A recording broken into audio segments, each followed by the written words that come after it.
اب اس کلام کے درمیان میں جو بات چل رہی ہے رسول اللہ صلی اللہ علیہ وآلہ وسلم کو مخاطب کر کے مخالفین خصوصاً نصارہ کے رویے کے مقابلے میں تسلی بھی دی گئی ہے کہ عیسائی جو ہیں ان کے تو دل بھی نرم ہے، یہودیوں کے مقابلے میں یہودی تو سخت دل کے ہیں، تو ان کا بھی رویہ جو ہے، کیونکہ جو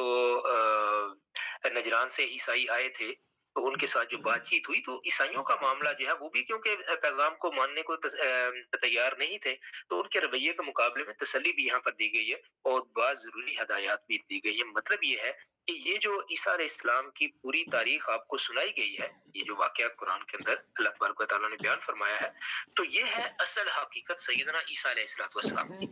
یہ اس قسم کی من گھڑت داستان نہیں ہے جیسی کہ نصارہ نے اپنے پاس سے ہی جو ہے نا وہ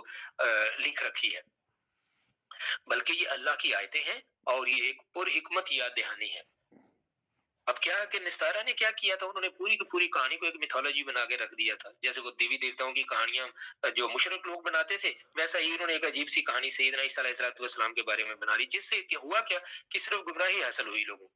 لیکن اللہ تبارک و تعالیٰ نے اب اس پورے قصے کو، آپ کی پیدائش کے پورے قصے کو، آپ کی مطلب نانی سے شروع کر کے سیدنا سیدہ مریم علیہ السلام کی والدہ سے اس قصے کو شروع کیا کہ جب انہوں نے منت مانی تھی، تو وہاں سے شروع کر کے اب اس کو اللہ تبارک و تعالیٰ نے ایک نئے سرے سے لوگوں کے اوپر آشکارا کر دیا اور رسول اللہ صلی اللہ علیہ وآلہ وسلم کے ذریعے سے، اور رسول اللہ صلی اللہ علیہ وآلہ وسلم کو یہ بتا دیا تاکہ اس سے حق ہدایت اور حکمت و معزت کی راہیں کھل جائیں۔ تو اب اسی طرح کا جو التفات ہے وہ آگے ہم دیکھیں گے، اس کی اسی صورت کی آیت نمبر 108 میں بھی آئے گا۔ تو اس سے اس آیت کے بعد الفاظ کی وضاحت بھی ہو رہی ہے جو کہ آگے آیت ہے۔ ارشاد ہے کہ تلک آیات اللہ نتلوہا علیک بالحق وما اللہ یرید ظلما للعالمین، یہ اللہ کی آیتیں ہیں جو ہم آپ پر، یہ جو اگلی آیت آگے آئے گی نا 108، اس میں اللہ نے فرمایا کہ یہ اللہ کی آیات ہیں جو ہم تمہیں حق کے ساتھ سنا رہے ہیں اور اللہ دنیا والوں پر کوئی ظلم نہیں کرنا چاہتا۔ تو یعنی یہ حق کو اثر نو اس لیے واضح فرما دیا اللہ تبارک و تعالیٰ نے تاکہ لوگوں کے لیے گمراہی پر جمے رہنے کے لیے عذر باقی نہ رہے گا۔ وہ کہیں گے جی ہمیں تو اسی کہانی کا صرف پتا تھا، ہم تو اسی پہ ایمان رکھتے رہے۔ تو اللہ تبارک و تعالیٰ نے وہ اصل حقیقت بتا دی کہ سیدنا عیسیٰ علیہ السلام یہ تھے، نعوذ باللہ وہ کوئی خدا نہیں ہے، اور نہ ان کی ماں جو ہے اس کا کوئی اس طرح سے اس میں کوئی جو ہے وہ خدائی صفات موجود ہیں، بلکہ وہ انسان تھے، اللہ تبارک و تعالیٰ کے بہت مقرب بندے تھے، اللہ کے رسول تھے، اور اللہ تبارک و تعالیٰ نے ان کو بہت سے معجزات عطا فرمائے، اور پیغام ان کا وہی تھا جو کہ رسول اللہ صلی اللہ علیہ وآلہ وسلم دے رہے ہیں۔ توحید کا پیغام انہوں نے لوگوں کو دیا، لوگوں کو اللہ کی طرف بلایا۔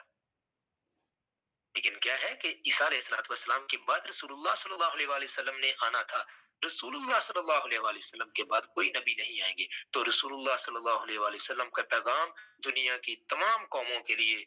چاہے وہ مشرک قومیں ہوں، چاہے وہ یہودی ہوں، چاہے وہ عیسائی ہوں، یا وہ کسی خدا کو نہ مانتے ہوں، ان سب کے لیے آخری پیغام رسول اللہ صلی اللہ علیہ وآلہ وسلم کو اللہ تبارک و تعالیٰ نے دے کر اس دنیا کے اندر بھیج دیا۔ اور اب یہ ہے اگر اس سب کو سن کے بھی اگر کوئی گمراہی کے اوپر جمع رہے، عیسائیوں میں سے خصوصی طور پر یا کسی بھی اور قوم میں سے، اب اس کی ذمہ داری اس کے اپنے اوپر ہوگی۔ کل قیامت والے دن وہ یہ نہیں کہہ سکے گا کہ مجھے تو پتا نہیں تھا، یا میں تو ان چیزوں کو سمجھ ہی نہیں سکا۔ اللہ نے جو قرآن کے بارے میں فرمایا کہ میں نے اس قرآن کو آسان فرما دیا ہے ذکر،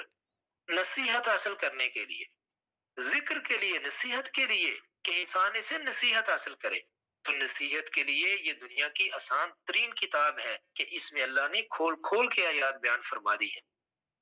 تو اب اگر کوئی پھر بھی نصیحت حاصل نہیں کرتا تو قیامت والے دن اس کے پاس کوئی عذر موجود نہیں ہوگا۔ کوئی یہ نہیں کہہ سکے گا کہ جی یہ مجھے کیا پتا کہ اس کتاب کے اندر کیا لکھا ہوا ہے، مجھے کیا پتا کہ اللہ تعالیٰ کا کیا حکم تھا، تو وہاں پر کوئی انسان کا پھر یہ عذر نہیں چلے گا۔ اگلی آیت میں فرمایا ان رسول اللہ صلی اللہ علیہ وآلہ وسلم سے یہ ارشاد ہو رہا ہے ان مثل عیسیٰ عند اللہ کا مثل آدم، ان بے شک مثلا مثال عیسیٰ علیہ السلام کی عند اللہ اللہ تعالیٰ کے نزدیک کا مثل جیسا کہ مثال آدم علیہ السلام کی، خلقہ من تراب، آدم علیہ السلام کی مثال کی طرح سیدنا عیسیٰ علیہ السلام کی مثال ہے، تو خلقہ من تراب، آدم علیہ السلام کو مٹی سے پیدا فرمایا تھا، گیلی مٹی سے پیدا فرمایا، ان کو مٹی سے پیدا فرمایا، ثم پھر قال کہا لہو اس کے لیے،